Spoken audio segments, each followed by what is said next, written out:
Çoxsaylı hədislərdən biri də bizə bir məsələni öyrədir. O da bütün peyğəmbərlərin qoyun otarması, amma dəvə otarmamasıdır. Yəni bütün peyğəmbərlər qoyun otarıblar, amma dəvə otarmayıblar.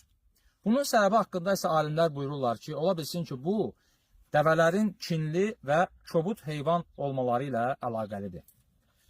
Hədislərdən birində Allahın elçisi sallallahu aleyhi və səlləm buyurur ki, Allahın göndərdiyi elə bir peyğəmbər yoxdur ki, o qoyun otarmasın.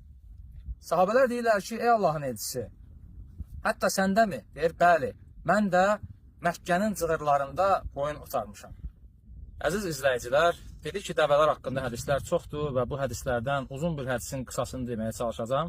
Ənəs bin Malik radiyallahu anh'unun rəvayət etdiyi hədisdə ənsarlı sahabələrdən biri gəlir Peyğəmbərə şikayət edir ki, deyir, bəs bizim bir dəvəmiz var, o itaətsizlik edir, çox səbirsizdir və bizim işlərimiz yarımsıq qalıb və biz onun belində su daşıyırdıq, suvarma üçün və yüklərimizi daşıyırdıq, xurmalar, ağaclar susuzundan yanır, onları sulaya bilmirik və işlərimiz yarımsıq qalıb və Peyğəmbər sallallahu aleyhi və səlləm deyir ki, hardadır, məni onun yanına aparın və onlara deyir ki, qalxın gedək və qalxıb gedirlər o dəvə olan yerə və Peyğəmbər sallallahu aleyhi və səlləm dəvəyə yaxınlaşmaq istəyəndə deyirlər ki, ey Allahın elçisi, biz qorxuruq ki, o sənə ziyan versin, çünki o vəhşi bir it kimi sənə zərər verər. Allah elçisi sallallahu aleyhi və səlləm gözəl şəkildə deyir ki, narahat olmayın, o mənə heç bir ziyan verə bilməz. Beləcə Allahın elçisi sallallahu aleyhi və səlləm dəvəyə yaxınlaşır, dəvə sakit bir şəkildə səcdə eləyir və Peyğəmbər sallallahu aleyhi və səlləm dəvənin kəklindən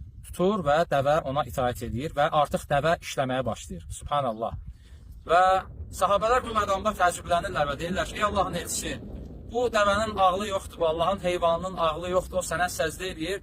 Biz bir insan olaraq sənə səcdə eləməyə daha haqlıyıq deyəndə Allahın elçisi, yenə tövhid peyğəmbəri olan Allahın elçisi Muhammed sallallahu aleyhi və səlləm onlara əqidə dərsi keçir. Onlara öyrədir ki, Allahdan qeyrisinə səcdə etmək olmaz. Bəli, bu heyvandır, insana səcdə etdi, lakin ağlı yoxdur və bu öz təzimindən dolayı peyğəmbərə səcdə edir, lakin insana icazəli deyil. Və Peyğəmbər hədisində buyurur, onlara bir əqidə dərsi verərək deyir ki, heç bir bəşər övladına icazəli deyil ki, başqa bir bəşər övladına səcdə etsin. Sonra isə deyir ki, haqlarının böyüklüyündən dolayı, əgər kiməsə səcdə etmək icazəli olsaydı, mən qadınlara əmr edərdim ki, öz ərlərinə səcdə etsinlər, lakin Allahdan başqasına səcdə etmək icazəli deyil. Bəli.